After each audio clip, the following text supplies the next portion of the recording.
Friends, in Social History of England, we are going to learn about the brief outline of British history. So, in this first, we are going to learn about the original inhabitants of England.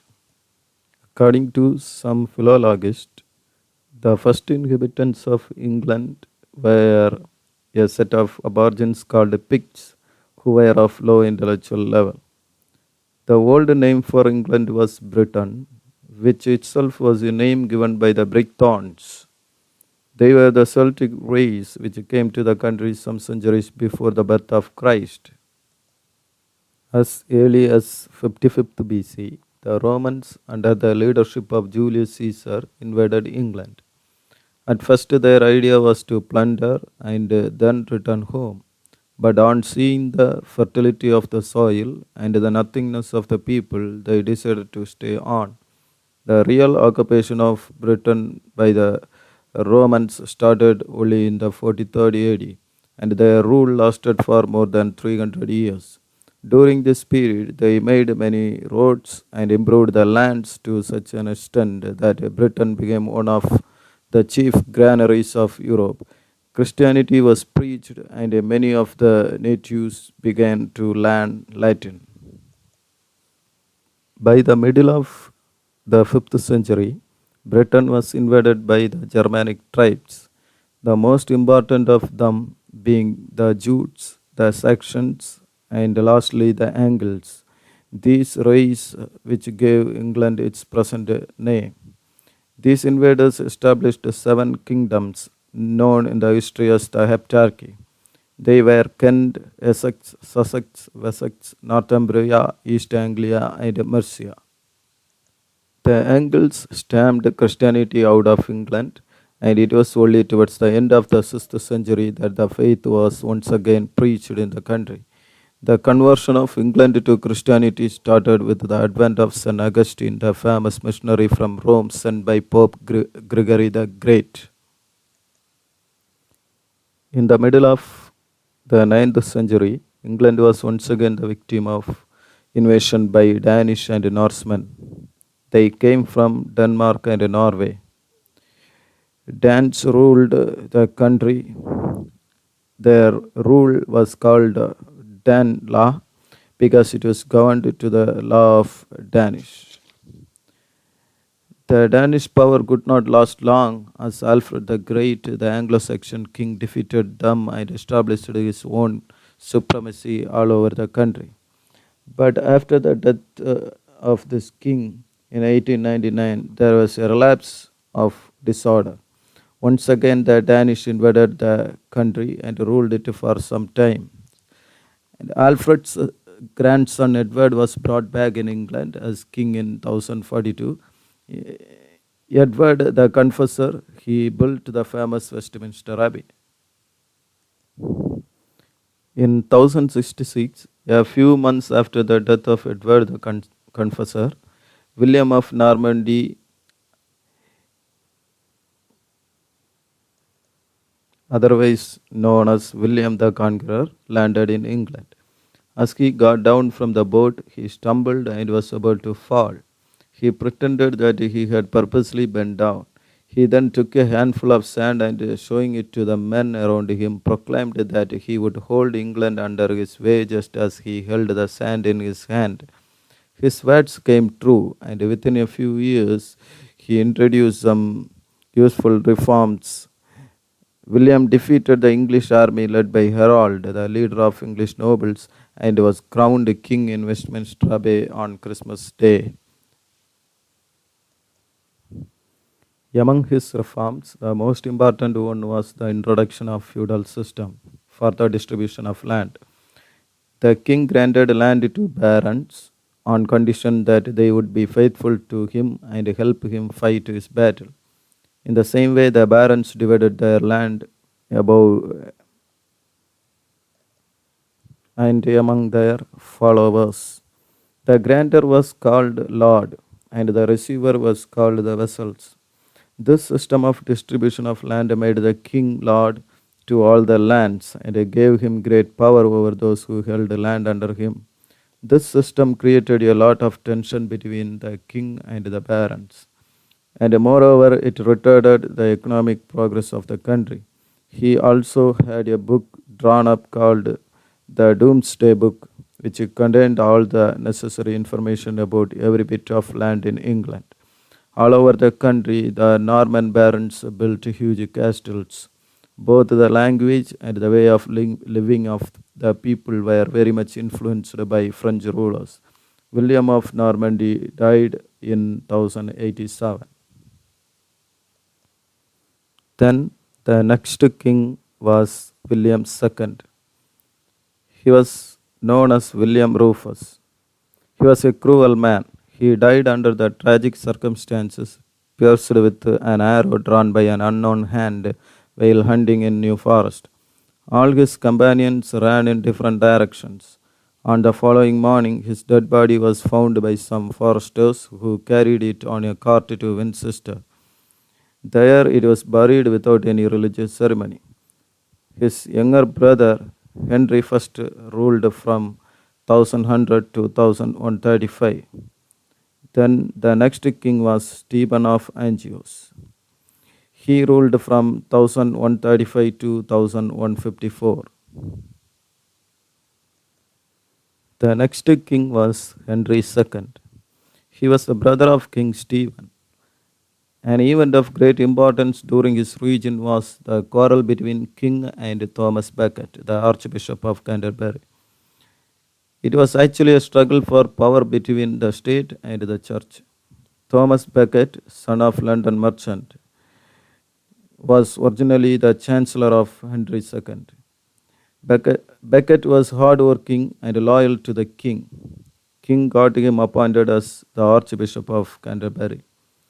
Henry hoped that Becket would be subservient to him in his attempt to curb the power of the church. Henry was disappointed in his expectation. Dispute arose between the king and the archbishop. The king claimed that the offending clergyman should be tried in the king's court according to the law of the land. The archbishop, on the other hand, claimed that the clergyman should be tried in the celestial court according to the canon law. The king was angry with Becket for the stubborn stand he had taken. Fearing fatal consequences, the archbishop fled to France. On 1st December 1170, Thomas Becket returned to England. Becket excommunicated the bishops who had sided with the king in the time of their quarrel. Enraged by this, Henry expressed his desire to get rid of the quarrelsome archbishop. Some of his servile men took his words at the face value and proceeded to Canterbury. On 29th December, 4 knights got into the cathedral,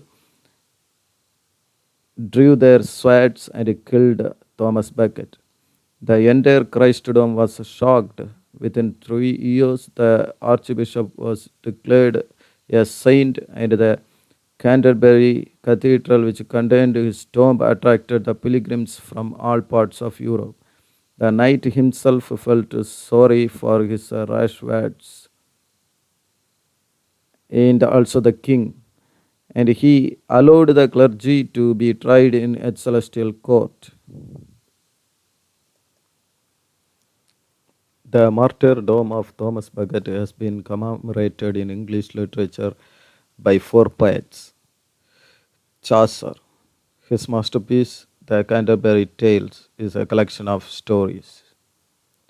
Then George Darley, the Irish dramatist.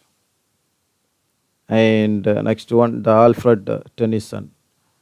He has written dramas about Thomas Becket.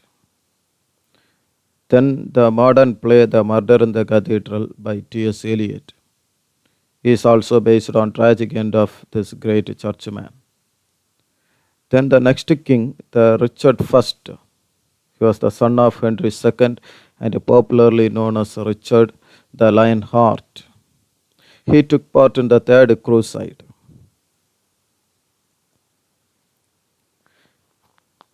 Crusades were military expeditions undertaken by European powers between the 11th century and the 14th century to recover the holy places where Jesus Christ had lived his early life.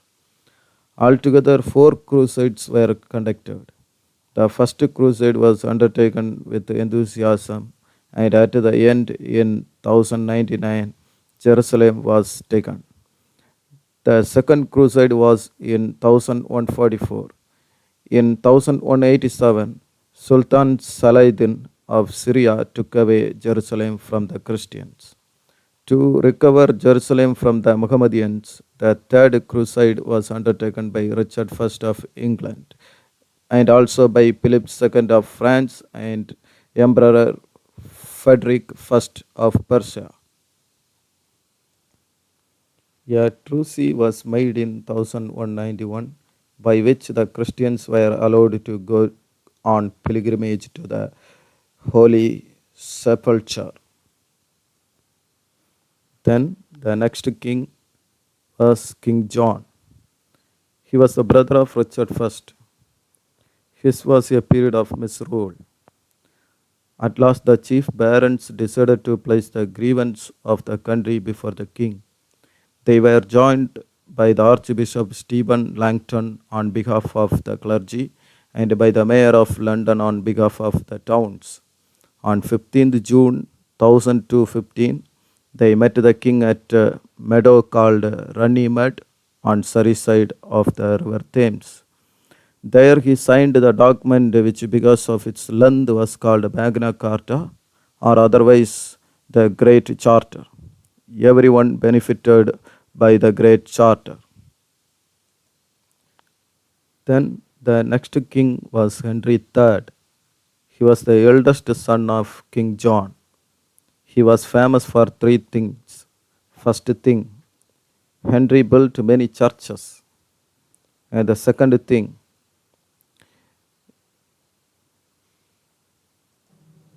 was the advent of the Dominican monks and the Franciscan friars to England. Henry III favored the Dominicans, but the Franciscans were more popular among the people. The Dominicans wore black cloaks and they were called black friars. And the Franciscans wore grey cloaks, they were called grey friars. The third thing was summoning of the first parliament in 1265 by the king's brother-in-law Simon de Montfort. He called upon every shire, city and borough in England to elect two representatives who were to join the barons and the bishops. For this reason, the Parliament of 1265 has been called the first House of Commons, and Montfort has been named the creator of the first House of Commons. Then the next king was Edward I. He was the son of Henry III. He conquered Wales and in 1283 made his son Prince of Wales. Thereafter, it became the custom for the king's eldest son to be called the Prince of Wales. Edward made 3 attempts to become the King of Scotland, but he failed, and Robert Bruce was chosen as the king. A more salutary thing which Edward did was the summoning of model parliament in 1295. In that model parliament, there had House of Lords and House of Commons. The members of the House of Lords, that is the earls, barons, abbots, and the bishops, were nominated by the king. But the members of the House of Commons were elected by the people. Then the next king was Edward II. He was the son of Edward I. He made one more effort to conquer Scotland. But in the battle, the Scots became successful. English were forced to recognize Robert Bruce as King of Scotland. In spite of this agreement, there was frequent fighting between the two countries for the next 200 years and also more.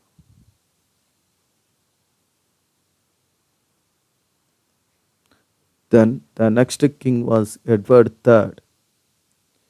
The chief event of his region was the beginning of the Hundred Years' War between England and France.